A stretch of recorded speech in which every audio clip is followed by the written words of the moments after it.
I think any immigrant child can tell you that your first job your first unpaid job in the United States is instant translator. Um, grocery shopping, going to the store, you're there, and your mom or your dad's like, tell them this, tell them this. My dad picked it up.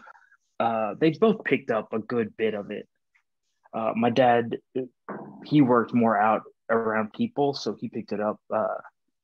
He's picked it up more. My mom has stuck to jobs where she's more like on her own, so she has less and a little more.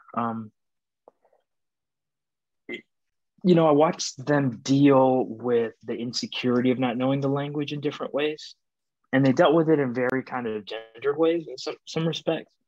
So my mother, she'll get really worried that she's not a smart person or something because she doesn't know English, and I think that's ridiculous. She's being asked to insurmount like a very difficult thing to do.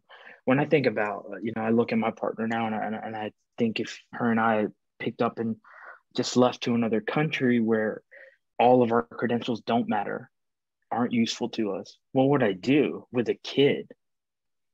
I mean, for all the things that I've done that I found difficult, I can't think of anything as difficult as that. My father, and I admired this somewhat. And sometimes now I think he's overboard, but he would get very defensive if he felt that anybody was mocking him or uh, insulting him because he couldn't pronounce words or something.